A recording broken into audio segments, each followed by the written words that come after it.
The Experience of Thinking. A series of talks on change of consciousness in the writings of European philosophers by John Thompson. Episode 6. Locke, Berkeley, Hume.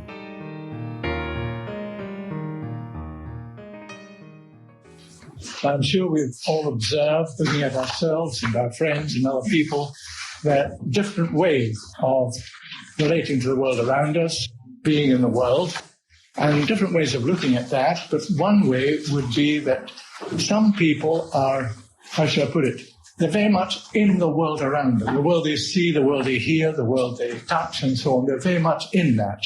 They are people who are very awakened in the sense appreciation of what's around them. And just a tendency, I'm not talking about any extremes or anything like that, just some people have more that tendency. And to contrast with that, other people have more the tendency to be preoccupied with their own thoughts, to start from their thoughts about looking at the world, starting from, with their own thinking. And other people prefer, or have a tendency or a disposition to start with things around them. Seeing something, hearing something, having some experience is a takeoff for some kind of expression of how you understand things for one set of people, and for the other set of people, they don't want to look at the world, they start thinking their thoughts and then seeing, now how do these apply out there? I'm characterizing it in a very rough way. But you can see that in yourself or in other people, and also that these change over time. And even it may be possible that in the morning you're in one mode, and in the afternoon or the evening you're more in another. So it's a very subtle movement that's going on in us in our relationship to the world around us. We're either mind pole or sense pole, put it like that to make a little phrase. And you can see this in philosophy. Last week we spoke of Descartes and Spinoza. And if you think of both of them, they're quite clearly mind people. Descartes goes to a little inn in Holland, sits down with his dressing gown beside a stove and says, now I'm going to work out, what do I really know? What does my mind, can my mind really say yes to? And he comes with his solution. And Spinoza, I don't know if he was sitting with a dressing gown beside a stove when he thought his work up, but it starts like the fundamental thing about it, clearest idea is the idea of God nature. I'm putting them together because that's how it appears in him. Not of God, a kind of Aquinas God, but of God in nature. That's the most clear idea I have. And so he starts there, and his whole unfolding his philosophy is like unfolding a geometrical theorem, in a way. All sense perceptions derive from that fundamental experience of his thinking. Well, before we go on to that, I'd just like to read the few words from Mr. Descartes, inviting us to share his thoughts, and it's the beginning of an introduction to scientific investigations he was making on optics and other things, meteors and so on, and he published it, and these few 30 or 40 pages become his introduction, and they are basically his whole philosophy.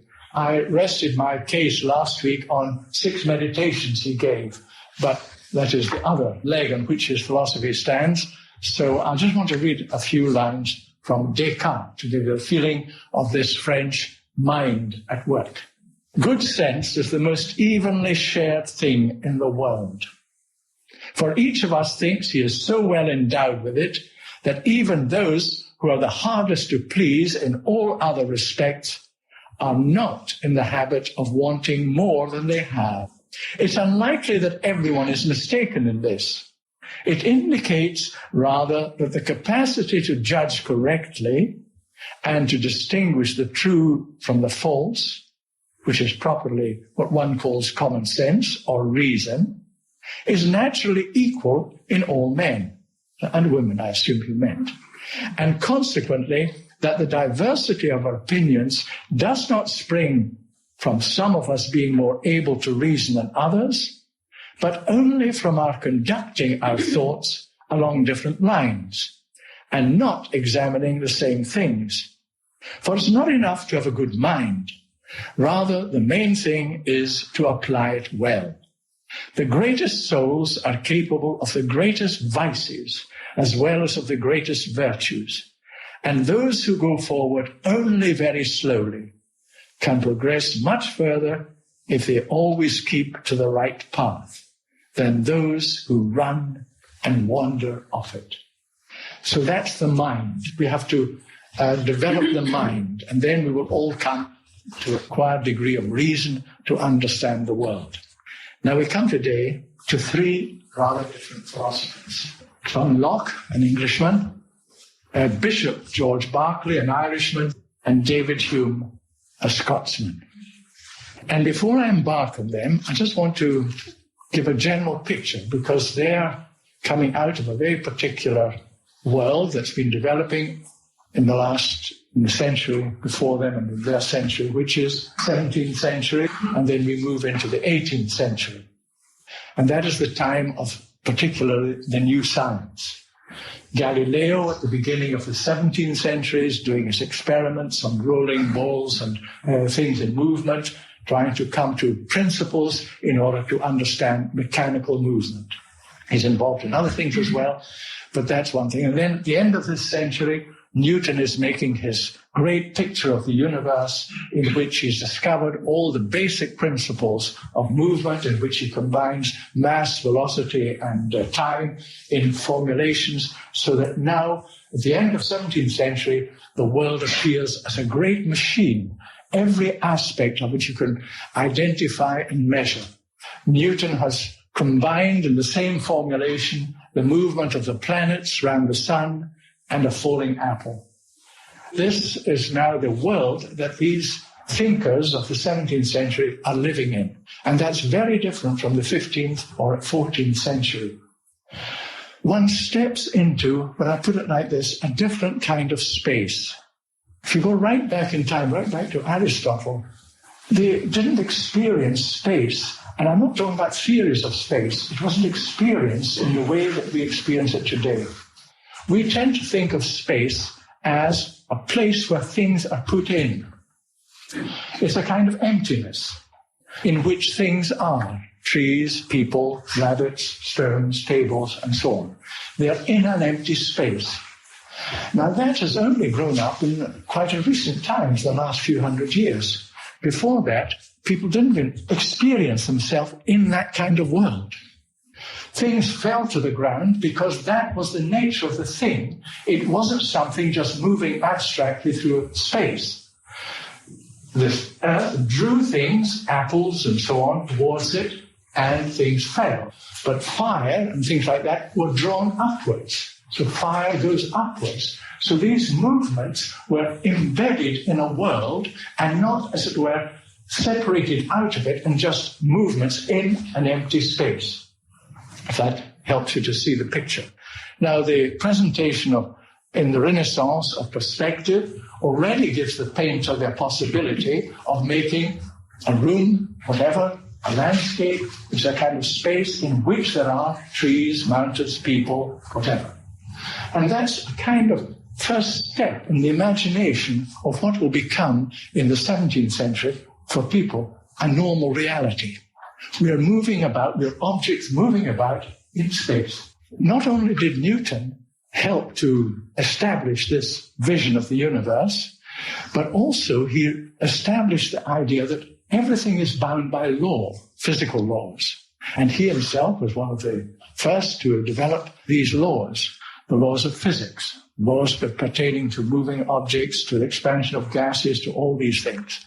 It was a time when all these measuring instruments were invented, the thermometer, the barometer, the air pump for making vacuums, all sorts of instruments were now appearing, telescopes, microscopes, that one could grasp this sense world in a way that was quite unconceivable in the 14th century. Also, connected with this idea of space, for the first time, the idea of the vacuum appears. And Torricelli, who was a pupil of Galileo, was the first to create a barometer, a mercury barometer, in which you have a long tube closed at one end and the other end in a bath of mercury. And the tube has been filled with mercury before it's been embedded in the bath of Berkeley. And the mercury drops to a certain height, 70-odd centimeters or whatever. And what is in the empty space? And, of course, it was very difficult for people to grasp that because there was no such thing as a void in the consciousness of people. So there must be spirits there. And it gradually, well, not gradually, but quickly, Torricelli and Pascal and these people realized we are in the presence of void, total emptiness. At the same time, a Dutchman, Van Helmont, has realized that air is a substance like wood or iron or anything else. You can weigh it. It has material substance. There was no word for that. Van Helmont chose a word, gas. So we now have gas, and they could create carbon dioxide and all the things, of course, we're perfectly familiar with, but not at all in that time. We're talking about the 17th century. Gas was chosen because it comes from chaos, the Greek word chaos, because it seemed that gaseous bodies didn't behave in an irregular way like solid bodies. So we have the experience of the void, the experience that air is a substance like anything else and not part substance, part spirit. Spirit comes from a word meaning I breathe, it's connected with air. So far enough back, there are no distinction, not our kind of distinction in the realm of air. So all this is going on. So that these people now are coming into that world, breathing that world, living in it, and beginning to think, well, how is it? How do I relate to that world? And they have all one characteristic, the three of them, although we will see they create worlds quite different. They all start with the assurance that the ground of our knowledge and experience is the sense world. That's where we start. They don't go into an inn in Holland like Descartes and sit beside a stove and just think. The world of the senses is where they're grounded. That's the assurance they have of that the thinking is reliable, that the thinking is making sense, that they are understanding. And it's interesting that the books that Locke wrote and that Hume wrote are on human understanding. Not knowledge, but human understanding. We'll now go on to say a word about John Locke. John Locke was born in Somerset, and he studied in Oxford, and his father is a Puritan. Now, that was a very important thing to be at that time, because the Puritans had been the guiding figures in the revolution against Charles I and the supporters of Charles, the Royalists. And with the defeat of the Royalists and the execution of Charles I, you have government by Puritans for about 7 or 8 years, and then the return of the monarchy. This, John Locke, comes from that way of thinking, puritanical way, which is in many ways characterizing it, of course, but it's anti-metaphysical, anti-supersensible in many ways. For it was a god for John Locke, but angels and things were very suspect. It was very much being on the earth, being here, being understand. He was interested in politics as well as science. He wrote tracts on politics, and his writings on politics, I just mentioned, were very influential in the subsequent development of the political life in England. He speaks about toleration, about the rights of the people vis-à-vis the state, and so on. And these were very much grounding concepts for the political development in Britain. But he was also interested in science, although he wasn't a scientist. He studied medicine and became a physician. And then, as it was in those days, looking for a post, if you were elected from that level of gentry and you were very well educated, one way out was to enter the household of one of the aristocrats. And he was fortunate enough to find Lord Shaftesbury, a well-known political figure, and he became a member of his household as doctor and as advisor secretary. And with him, he traveled in France and Italy and different places and wrote his books. And also, he became a member of a society that was founded with the return of the monarchy in 1660, the Royal Society, which is still a prestigious body where the greatest scientists meet and discuss scientific questions. And that was then, there were people meeting there in the 1660s with Isaac Newton, Christopher Wren, Robert Boyle, all prestigious figures, and John Locke. Now, what does Locke think?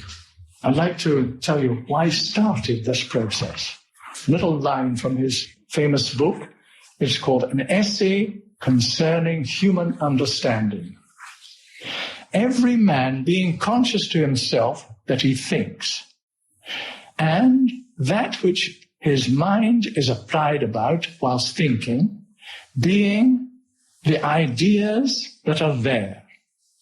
It is past doubt that men have in their mind several ideas, such as are those expressed by the words whiteness, hardness, sweetness, thinking, motion, man, elephant, army, drunkenness, and others. And it is in the first place, then, to be inquired how he comes by them. In other words, how do we get these ideas? Let us then suppose the mind to be, as we say, white paper, void of all characters, without any ideas. How comes it to be furnished? Whence comes it by that vast store which the busy and boundless fantasy of men has painted on it with an almost endless variety? Whence has it all the materials of reason and knowledge? To this I answer in one word, from experience. In that all our knowledge is founded, and from that it ultimately derives itself. Our observation, employed either about external sensible objects, of course, means objects that you can acquired by the senses, and about the internal operations of our minds, perceived and reflected on by ourselves, is that which supplies our understandings with all the materials of thinking. These two are the fountains of knowledge from whence all the ideas we have, or can naturally have, do spring.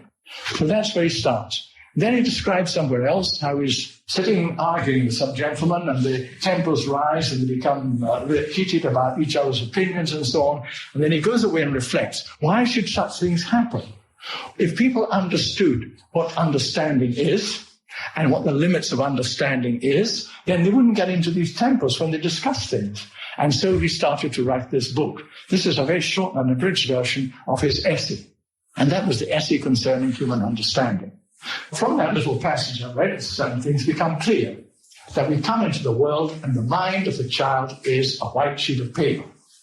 And all that's written on it is written by the child, opening its eyes, listening, touching, and so on. And then characters are written on all these sheets of paper. So we have 20 or 30 sheets of paper here, and they've all got characters written on them. Mine and yours and everyone. They have just a story written on it because you opened your eyes and you listened, and the world wrote on you. Dear pieces of paper. This is a very different picture from that of Thomas Aquinas and his contemporaries who wanted to read nature. Now nature is writing in us, in the picture of John Locke. So that's essential to understand him, that nature makes its imprint in us. We ourselves are not initially anything more than a white sheet of paper. So we have no innate ideas. Innate means inborn. Now remember the discussion with Socrates where he brings in the slave and he shows that the slave understands things like equality and so on. And Socrates talks about the capacity of the individual to reminisce, to take ideas from the past that live in us and enable us to understand the world. That's not there in John Locke. We have no innate ideas. We have capacities, the capacity to think, the capacity to combine thoughts, the capacity to remember. We have capacities, but we do not have any ideas. And he gives examples of this to prove that he's right. I won't go through these, but just remind you that that's where he stands. Then he says, of course, that when you open your eyes, you take in an idea. Now, we but often we separate the perceptual content of our minds from what we have as well as the idea content. And we can see that in some sense they're possibly not easily separated, but can be, at least we can think of them as separated. The world's got all sorts of things buzzing there. colors and sounds and so on. That's all sense. And we think it, and we say, oh, tree, path, house, and so on. But he's saying we open our eyes and we take in ideas. And these are, what he calls an idea is black, hard, rectangular, shape. All these are simple ideas. And then the mind combines these. Black, hardness, rectangular, place, and the place, blackboard. Now I've created a complex idea. But it's in dead entirely, there's nothing of itself added to it. It's simply a combination of the simple ideas which meet me as I open my eyes. So you've got simple ideas that we receive, we work on them, and we make complex ideas. And that gives us all the things, the objects we point to. And we name them. We just name them. Table, blackboard, paper, and so on. The next thing that's important about Locke is that already it had been this, how shall I put it? Galileo already worked on the principle. If we look at the world, we see many qualities. We see colors, we see sounds, things are hard, things are rough, all these kind of qualities. Things are solid, things can be penetrated or not. But there are certain fundamental things, more fundamental than others. And the choice he made was this. He said, shape and solidity are things that I can measure. I can measure shape in a ruler, and I can measure solidity with a weighing machine. But also movement. I can see something at rest, or it's moving. And if it's moving, I can measure the speed at which it moves. So these are measurable things. But if something is blue, I can't measure that. So that's a secondary quality. So he divided our sense experience into two kinds, primary qualities and secondary qualities. As he was particularly interested in mechanics, the primary qualities gave him all he needed. When he was rolling a ball down an inclined plane, it didn't matter if the ball was yellow, blue, or pink. It was just a ball of a certain mass, certain size, certain weight, rolling down a certain angle, all measurable. And so he could come to his mechanical statements out of these basic qualities that we meet in the sense world. Color, sound, taste, smell, these are secondary qualities and don't appear in my as a need. Now this becomes such a doctrine that there are primary qualities in the sense world and secondary qualities that eventually the atomistic theory that was once taken up by some of the Greeks reappears. And in the year that Locke died, Newton published a paper on optics, and in it he describes God, when he created the world, created it out of particles, corpuscular bodies, as he called them, that are hard, impenetrable, and in movement. And these are the essential, fundamental qualities of substance. Doesn't matter if you're talking about water or air. The fundamental particles are made like that, and have always been like that. And what we see as air and water and wood and iron are different combinations of particles shaped differently. So it's the beginning, of course, of our atomic theory. But that was then fundamental, that these invisible entities, these things that we can't see, carry with them fundamental qualities that are qualities that you actually can see also. You can see hardness, you can see impenetrability, you can see movement. But what about those like color? There are no colored particles. They're not sounding. Color, sound, as an effect of the relationship of that object to my seeing. So the color is a product. Somehow it arises in between my seeing and the object. So the fact that I see that as red is partly because of a molecular structure there, but also because of the way I'm structured. So that red and blue and different notes and sounds and so on are, we would say, this is not the word they use, we would say partly subjective, partly objective. We all see a red, but the red we see is partly, we've contributed to that experience. Let me put it like that. Once you start looking at the world like that, then there are a whole lot of consequences. For Locke, this showed us that we have possibilities of understanding, but there are also things that we just can't understand. For example, how do these ideas, or the things out there, get into the mind. He says impulse. Like everything else moves by impulse. So this must move by impulse. What moves things? They knew about the human will, but why does things move out there? Why do things fall and so on? Newton hadn't done his work there. Locke puts together a world which he quite clearly declares, I'm looking at the boundaries of our understandings. Don't look further. Then you get into metaphysics and occult qualities and all that stuff. His writing has a huge influence on the 18th century, the Age of Enlightenment, and actually right up to today. His work is influential. I once interviewed a professor from an Edinburgh researching on the mechanism of the brain in children and how children acquire knowledge and so on. And he was quite persuaded that colours are in the configuration of the brain and not out there, that certain vibrations out there produce these because we have a certain brain structure. So I was surprised, but that's Locke. That's really Locke. So his influence in the modern world has been huge. Now, I'm going to compare him with George Berkeley. George Berkeley, quite an extraordinary man too, very gifted, and as a young person, most of his writing he'd done before the age of 30, grew up in Ireland, became a bishop eventually, a man of great goodness and great intelligence. He wanted to found a missionary training center, so he explored Bermuda and wanted to go out there and found it so that they could provide missionaries to convert pagans and so on. And he didn't succeed, but he spent some time in America, in the United States then, of course, in Rhode Island, and came back. And he started from the same ground as Locke and thoroughly opposed him. That's interesting. Locke, like Berkeley, starts with the original experience of the sense world, but then begins to attack Locke. Locke had said, what keeps all these ideas, things together that I receive in color and sound and so on, what keeps them all together is a substratum which I call matter. Now, you can't see matter. You can only see what the substratum is carrying. Colors, sounds, shapes, heartless, and so on.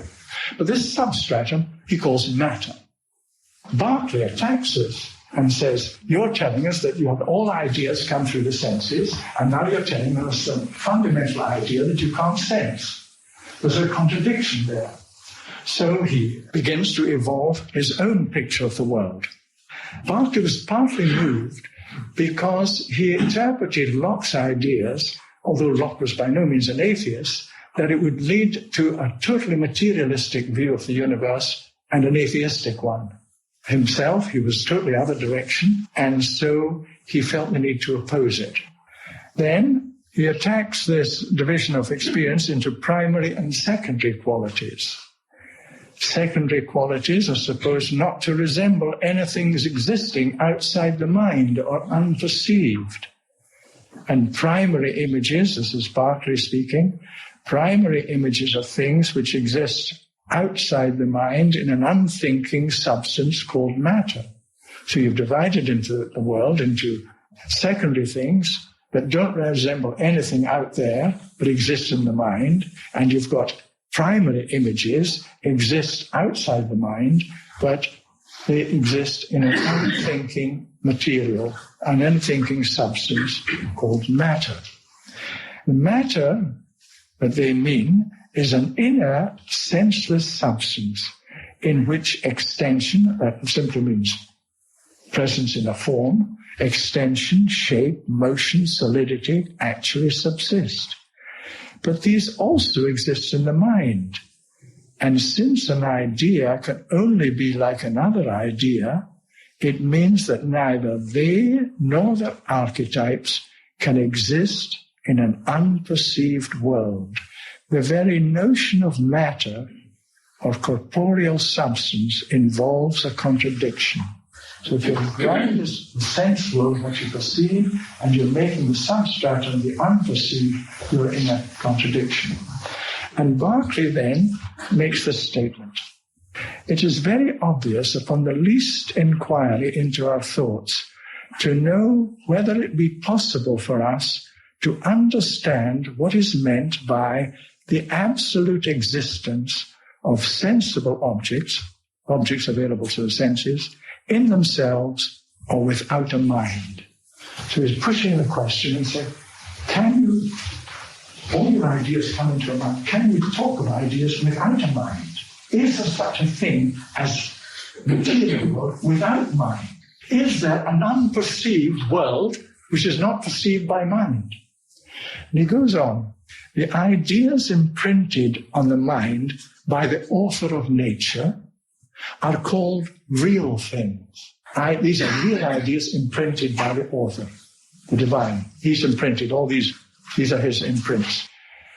And those excited in the mind, being less regular, vivid, and constant, that's your mental images, are more properly termed ideas or images of things, which they copy or represent. But then our sensations, be they never so vivid and distinct, are nevertheless ideas. That is, they exist in the mind, or are perceived by it as truly as the ideas of its own framing. The ideas of sense are allowed to have more reality in them than the creatures of mind. But this is no argument that they exist without the mind. They are also less dependent on the spirit or thinking substance which penetrates them, in that they are excited by the will of another and more powerful spirit. Yet still, they are ideas, and certainly no idea, whether faint or strong, can exist otherwise than in a mind perceiving it. So he's turned the tables entirely. Follow me. He said, Locke, you're talking about how we perceive the world, and you say we receive these ideas. Therefore, these ideas only exist when they're being received. That's when there's a perceiving mind. Otherwise, what right have you to say that they exist at all? And so he then comes to the picture, where I put it like this, that the whole world is really permeated with spirit. And all that we see as objects are, he said, Berkeley is not saying they are not, ghost-like don't exist. They exist. But they exist as mind, sustained by mind. In other words, his substratum is not matter, but mind. And so the whole universe is a web of ideas in which the things that we observe with our senses appear. His famous phrase is, to be is to be perceived. Esse perceived. And of course, people said, well, look, I just left that room, there's nobody in there. Are these chairs still there? That table still there? Yes. How is it perceived? God's perceiving. Of course, that's a little bit jokey in a way. But from Berkeley's point of view, it touches a very important thing. You may remember that Aquinas, in talking about creation, said that every creator remains present in his creation. So that when the divine creates the earth and the planets and the trees and so on, the divine is still present in that. It isn't that a total withdrawal and now you've got an object landing on its own, as it were. And of course, Berkeley is not saying what Aquinas is saying. I don't mean that. But nevertheless, it's touching on a very important idea that when we are thinking, we are actually just drawing out of the visible, sensible universe ideas that are already there. Now, this is where he's driven by the basis that he makes for himself, that all our knowledge is founded on the sense-perceptible world. He stands on the same ground as Locke, but he comes to this very different picture. So his substratum is the world of the spirit, the divine, the idea. And that permeates all the sense world. That's what holds it together. Locke, what does it hold it together? The substratum of matter. So it's interesting that these two are not quite contemporaries, and one is reacting against the other. One is seeing this a tendency going in a certain direction, and he wants to challenge it and bring in a totally different perspective. Now, I must leave Berkeley. I was going to read you something from him, but I'll leave that now because I want to go on to David Hume. Now, Hume is in some way the most influential of the lot, in some way the most devastating. He is, I'll let you taste his writing. He writes a book called the Treatise on Human Understanding. He said it fell from the press, stillborn from the press. Nobody read it. But then later on, he reissued it, and it became a bestseller, not quite a bestseller, but a very significant philosophical essay. French philosophers were in communication with him, and so on. Hume was born in Edinburgh, wondered what he should do in life, wasn't quite sure. He went to France. He actually spent some time in the very place that Descartes studied. Eventually, he decided that he would set down his thoughts about how we understand the world. And he wrote this treatise, and then he reissued it. And also he wrote a history of England in 6 volumes, which was highly received at that time. And he became a very well-known intellectual in Europe, in contact with great people, but also a rather threatening one from the point of view of the establishment. So he writes in this, it's called the Inquiry, again, an inquiry concerning human understanding. The passion for philosophy, like that for religion, seems liable to this inconvenience, that though it aims at the corrections of our manners and the extirpation of our vices, it may only serve, by imprudent management, to foster a predominant inclination and push the mind with more determined resolution towards that side which already draws too much by the bias and propensity of the natural temper. I don't know if you get that. It's quite subtle, this guy.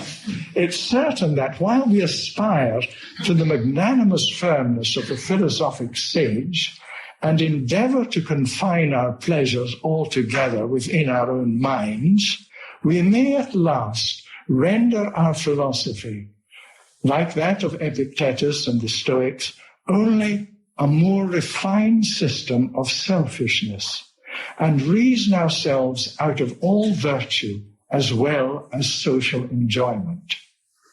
While we study with attention the vanity of human life and turn all our thoughts towards the empty and transitory nature of riches and honors, we are perhaps all the while flattering our natural indolence, which, hating the battle of the world and drudgery of business, seeks a pretense of reason to give itself a full and uncontrolled indulgence. There is, however, one species of philosophy which seems little liable to this inconvenience, and that because it strikes in with no disorderly passion of the human mind, nor can mingle itself with any natural affection or propensity, and that is skeptical philosophy.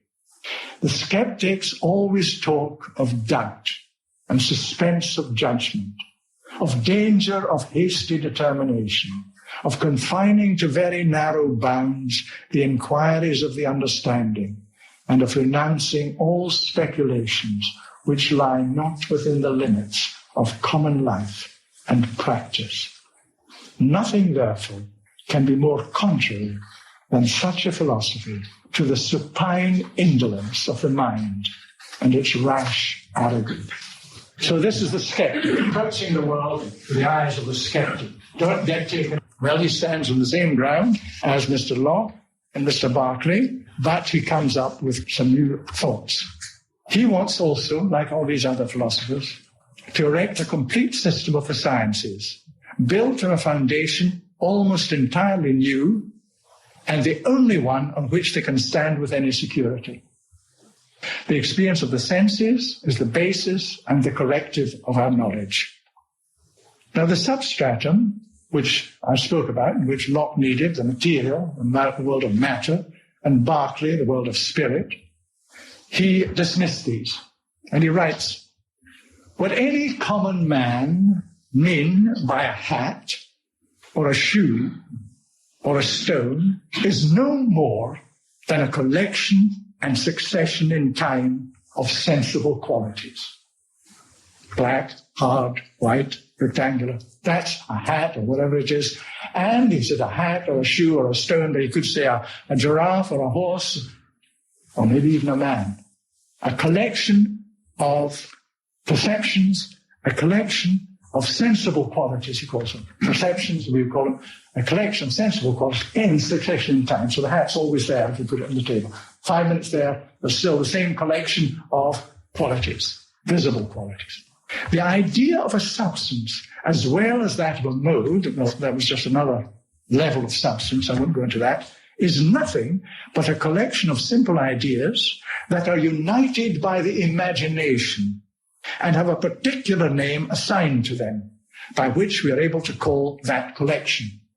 Wood, nails, whatever, I call that a lectern. It's a collection of sensible qualities. That's all it is. It's my imagination that does the collecting. The objects there, the sensible qualities are there given to me, and I do the collecting. Like a tendency in both Berkeley and Locke to see the mind as essentially passive. Essentially passive, not entirely, because it does do certain things, but it's essentially a passive receptive organ. And similarly, there's a similar quality in Hume, that we take the world in and then we have an imagination, and by that he doesn't mean what we mean by imagination. He's not in that world at all. That's not an interesting world, what we mean by imagination. He means the world of mental pictures. So in our world of mental pictures, we assemble black, hard, rectangular blackboard. Now, that's a name. Remember, there were nominalists and realists. Now, we're right in the depths of nominalism. Realism is, in the old sense, the medieval sense.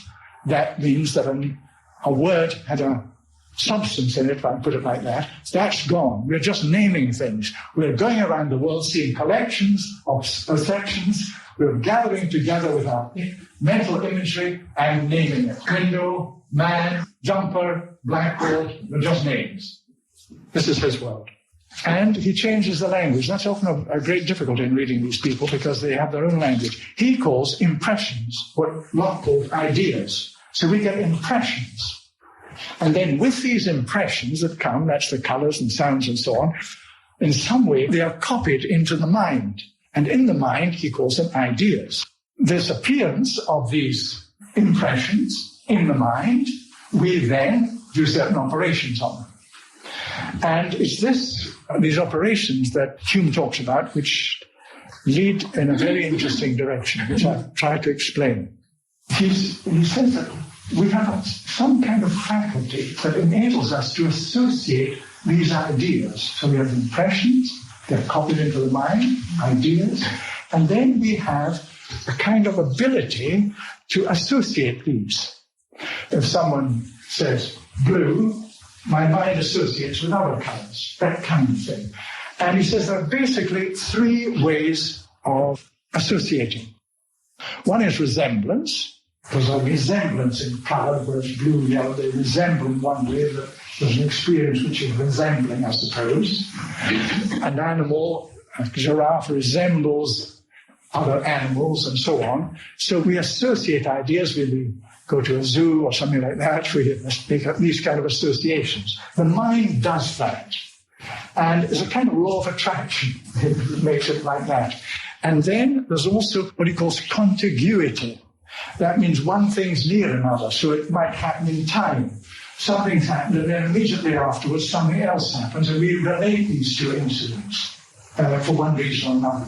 The mind has this tendency to bring things together by a kind of attractive force, either by resemblance or by what he calls contiguity, nearness. Not quite similar, not quite clear what he meant by that, but the third one is the one he focuses, and that's what he calls causation. Causation. Now, we know what that means. I have a piece of chalk, I walk on it, and the chalk is crushed. The weight of my foot crushes the dust of the chalk into some causation. And the world is a world of causation. In fact, the whole of modern science is built on the idea of causing. Why does an apple fall? Newton is supposed to have asked, and he found the cause. That's the law of gravity. So all natural physical laws are, in a way, you could say, out of this idea that everything in the universe has a cause. And to be a cause, usually we assume that it happens before, and it is contiguous with it. It's near it, next to it. Like a billiard, gives the example of a billiard ball. The billiard ball strikes another one, and then the other ball moves. That's a cause-effect. And so the whole universe is built on these cause-effects. And Mr. David Hume challenges all this, right in the middle of this Newtonian world. He said, this is not like that. Now, what does he say it's like? This association of ideas, he says, is a natural operation of the mind that we experience in internal sensation. He's building concepts that are very strange, assuming that they're all quite obvious. And these three things I talk about, resemblance, contiguity, and causation, the one that's far more strongest is causation. He was so pleased with his discovery of this law of attraction in the mind that he thought this is as great as Newton's law of attraction. He said, I've made a discovery just as important as Newton's law of gravity. It obviously counted a lot for him. Now, why is it? What happens? He says, when you observe something and you say, oh, it's caused by that. For example, it used to be, there are all sorts of things, we're full of this, that if you smoke, you'll have tooth decay. It used to be said, we should publish that kind of thing, right? And we've got many examples like this. The recent terrible case on the radio, they say, was it, Kirsty asked, is it the system that's at fault or society? In other words, we assume that because of this tragedy of that little girl, that there's a cause for it. And that cause is the product of that preceding action or series of actions produces this cause. So we look around the world and we're looking for causation. And that's almost second sense for us today in our culture. And it's very much connected, of course, with the whole mechanistic universe of Newton. Hume challenges this. He says, not that. And he says, when something happens, we say it's caused, he says, there's only a succession of events which have taken place, and you are accustomed to see that that follows as a consequence, so that when I send a ball across the billiard table, it strikes another, and the other moves. I've seen that so many times that I now have the habit and the custom of believing that that will happen. Nobody, he says, actually observes cause. You don't actually see. You see one ball moving, then you see another. You see a sequence of sense experiences, but you don't actually see a cause. There is no cause. There, in fact, is, he's saying, he says that the only place where a cause happens where there's a real situation of deduction. Inductive, which is mainly what we're talking about, inductive reasoning doesn't produce causes. It only produces a succession of events which then, in our experience, becomes accepted as a belief. And this is extraordinary. But if you start looking at a whole range of our mental experiences and what we attribute, why the Second World War started, why the Second World War ended, all these things, we are always looking for what are the preceding events which explain and causes are explanatory. And the skeptic Hume is saying that isn't how it is. In challenging this fundamental assumption of our culture, you might say, on one hand, I've read books by philosophers, one Barrett sees Hume as the very archetype of our whole decadence today. The world is just a whole succession of impressions. There's nothing that holds it together. We can't even try to understand events in this way, except habits and custom and beliefs. And yet, Hume is opening up a door that's going to be tremendously important, because the next philosopher we're going to talk about, Kant, is going to try and deal with this problem. What actually entitles us to say something is caused?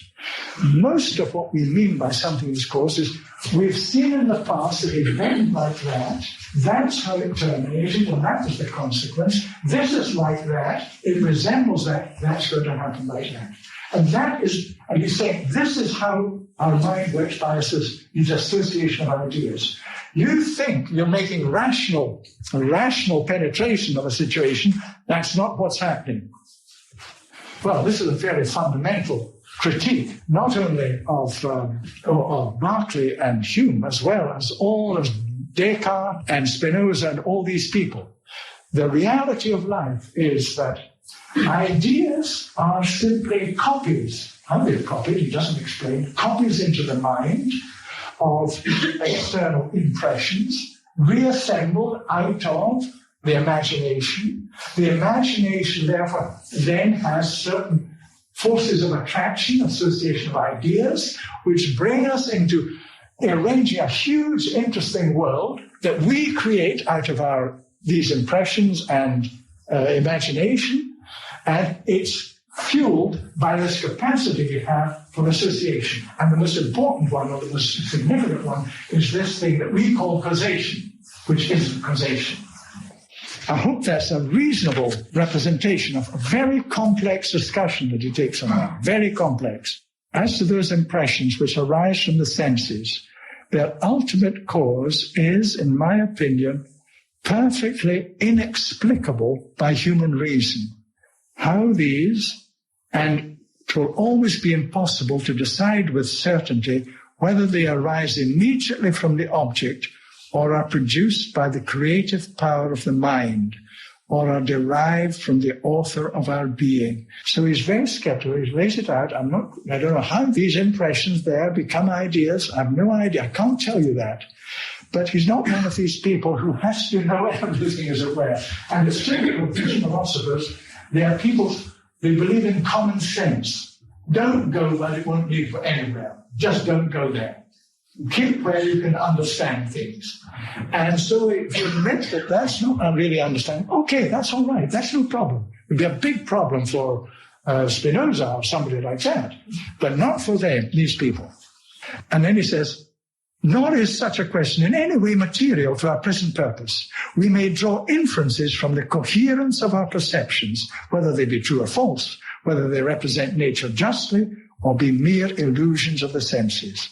Impressions, like passions, pleasures, and pains, are original existences, which arise in the soul originally from unknown causes. Only ideas can represent something beyond themselves. They represent the impressions that cause them, which they copy. Thus, they are capable of truth or falsity, of accurate representation or misrepresentation.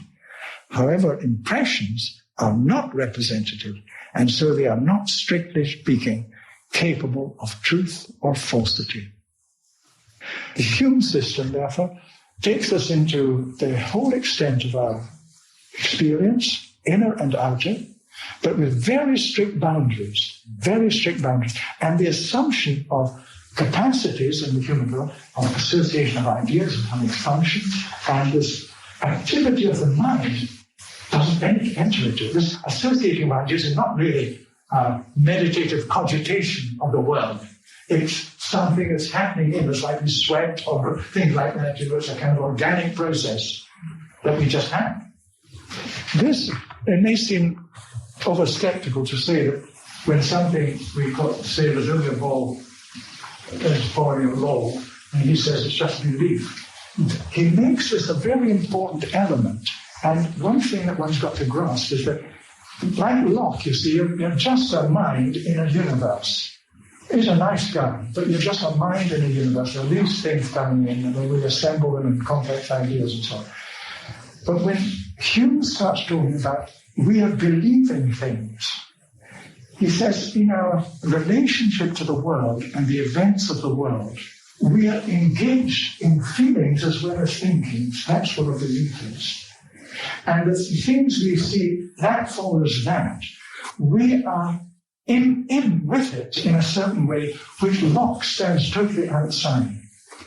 And it's that exploration of in what way are we in or with the events that we're judging? Are we just sitting back and the world's going on and we're making notes on it? Or are we in our judgments of it and understanding of it actually much closer? And belief brings you much closer than just we're analyzing it, like Locke. So there's a lot of things still to unfold from Hume, which will go right on to today. Hume is very popular as a philosopher today in the science field, because he strips away, apparently, all the unnecessary mummeries and so on that annoy people like Dawkins and so on. He strips all that away. He was an atheist, but he didn't declare it because it was a bit dangerous at that time. But his whole orientation was atheistic. But at the same time, he's a man of a very sharp intelligence and a very capable writer. And he made a great impact, and as I say, that impact is still in the Western world very much to today. Now, these people, they represent what we call the empiricists. Empiricists, that means people grounded, they feel they're grounded in the experience of the world. That's where they stand. So they're people of common sense, they're anti-metaphysical, so Aristotle and Aquinas have no interest for them, and they are men living in this new world of its new spatiality, its new kind of space, its new kind of connection with the material world, where technology is beginning to have a dominant role in the experience of the world. And they are setting the boundaries. And that's going to be very important. So whereas Hume is very radical and skeptical, he also is positive in the way that he opens up quite new areas that people have to try and enter into and penetrate. And this we'll try and look at next term. I hope I've made an adequate account of this quite complex subject in a short time. Thank you for listening.